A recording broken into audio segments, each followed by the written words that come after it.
প্রত্যেক মানুষেরই জীবনের ইচ্ছে সে নিজের স্বপ্নের জীবনটাকে যাপন করুক, অর্থাৎ স্বপ্নময় জীবনটাকে সে উপভোগ করছে নিজের জীবনে। এটা সবাই চায়। সবাই সব কিছু নাই পেতে পারে, কিন্তু কিছু জিনিস আমরা আমাদের জীবনে ম্যানিফেস্ট করতেই পারি, আর এটা খুব সহজেই করতে পারি। বলা হয় সহজ ঠিকই, কিন্তু সব কিছুর পেছনেই পরিশ্রম আছে। পরিশ্রম ছাড়া কোনো কিছুই হয় না। 1 নম্বর পরিশ্রম, 2 নম্বর হচ্ছে ধৈর্য, 3 নম্বর হচ্ছে শান্ত থাকা। যখনই আমরা নিজেদের ধৈর্য হারিয়ে ফেলি, শান্তি হারিয়ে ফেলি, তখনই আমাদের এনার্জির ভাইব্রেশন লো হয়ে যায়, নেগেটিভ হয়ে যায়। আর আমরা যতটা এনার্জিকে পরিশ্রম করে ওপরে তুললাম এতদিন পর্যন্ত, সেটা সমস্ত নষ্ট হয়ে যায়। তো আজকে থেকে কি আমরা করতে পারি যার ফলে আমাদের লাইফে অন্তত শান্তি আর কিছু পরিমাণ অর্থ, যা আমাদেরকে সচ্ছলভাবে জীবনযাপন করতে সাহায্য করবে, ছোট ছোট ইচ্ছেগুলোকে আমাদের পূরণ করতে সাহায্য করবে। প্রতিটা মানুষেরই তো কিছু না কিছু ইচ্ছে থাকেই, আমারও আছে। তো সেই থেকে আমি ভাবলাম যে এমন কি করা যায়, সবসময় নিজের ইচ্ছেগুলোকে থামিয়ে দিলাম অন্য কিছু করার জন্য, সেই রকম না করে নিজের ইচ্ছেগুলো যেন বাস্তবে পরিণত হয়, তার জন্য কী ধরনের টেকনিক আমরা ব্যবহার করতে পারি। বন্ধুরা, টেকনিক আমরা যাই ব্যবহার করি না কেন, তার সঙ্গে সঙ্গে পরিশ্রমটাও করতে হবে। আমরা ভাবছি যে আমরা প্রচুর টাকা চাই, কিন্তু টাকার জন্য তো পরিশ্রম করতে হবে, উপার্জন করার কোনো একটা পথ বের করতে হবে। সেটা প্রত্যেক মানুষের নিজের নিজের জন্য বের করতে পারে, বাড়িতে বসেও বের করতে পারে। সেটাকে দেখতে হবে যে তার দক্ষতা কিসে, সে কোন কাজটা সততার সঙ্গে ভালোভাবে করতে পারবে, যেটাতে অন্য মানুষও উপকার হবে, সে নিজেও উপকার হবে। তো অর্থ উপার্জনের জন্য এই সমস্ত কিছুর সঙ্গে সঙ্গে কীভাবে আমি অর্থ উপার্জন করব, তার একটা কিন্তু দিক অবশ্যই রাখতে হবে। ঘরে বসে মুখ বন্ধ করে চোখ বন্ধ করে থাকলে তো আর অর্থ আসবে না। অর্থ উপার্জন করার জন্য পরিশ্রম কাজ একটা করতে হবে। তো ঠিক আছে, চলুন বলা যাক যে কীভাবে আমরা আমাদের জীবনের ছোট ছোট ইচ্ছেগুলো, যেগুলো আমরা পূরণ করতে পারি, ম্যানিফেস্ট করতে পারি, আর কোনো একটা কাজ যেটা আমরা জানি ভালোভাবে, সেইটার সাহায্যে আমরা নিজের আর্থিক উন্নতিও করতে পারি।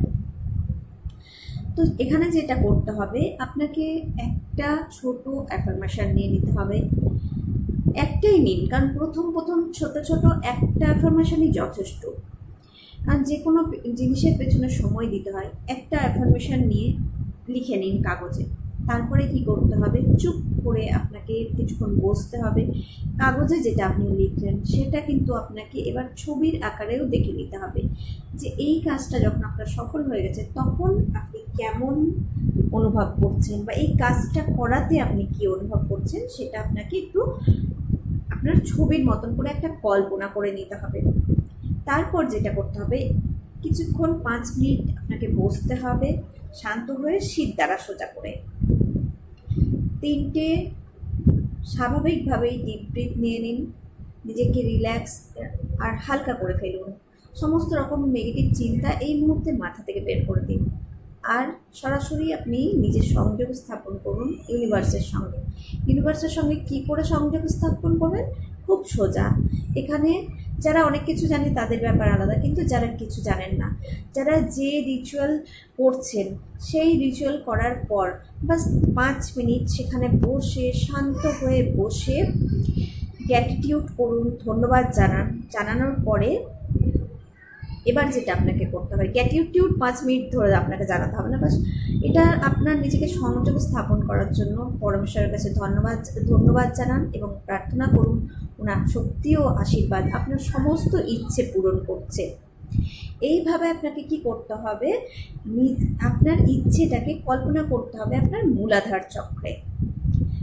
আপনি যেটা লিখেছেন সেটাকে, আপনার ইচ্ছেটাকে মূলাধার চক্রে কল্পনা করুন। মূলাধার চক্রে কেন কল্পনা করবেন সেটা আমি অন্য একদিন অন্য আরেকটা ভিডিওতে জানাবো।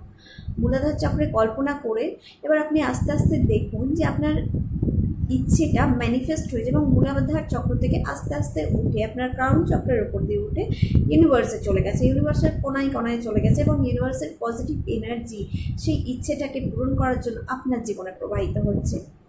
তো এইভাবে আপনি 3 থেকে 5 মিনিট ভিজুয়ালাইজ করুন। করার পর কী করবেন, এই কাজটা যেটা আমি এখন বলছি করার পর কী করবেন, এই কাজটা আপনি এই মেডিটেশনটা করার আগে যখন আপনি কোনো একটা কাগজে লিখছেন আপনার অ্যাফার্মেশনটা, তখন আপনি আপনার শরীরের বাঁদিকে, যেহেতু বাঁদিকে ডান হাত দিয়ে লিখতে গেলে বাঁদিকেই সুবিধে, তো শরীরের যে কোনো একটা জায়গাতে বাঁদিকে লিখে নিতে পারেন, বা যে কাগজটা আপনি লিখেছেন সেই কাগজটাকে আপনি আপনার এনার্জি বডির মধ্যে, অর্থাৎ আপনার শরীরের মধ্যে পকেটে বা কোনো কিছুতে রাখতে পারেন, কিন্তু যেন কুচকে মুচকে না যায় সেরকমভাবে কিন্তু যত্ন সহকারে রাখতে পারেন। তো এইভাবে আপনি আপনার এনার্জি আপনার এনার্জির ক্ষেত্রের মধ্যে আপনার যেটা আপনি ম্যানিফেস্ট করতে চাইছেন সেই অ্যাফার্মেশনটাকে লিখে রাখুন।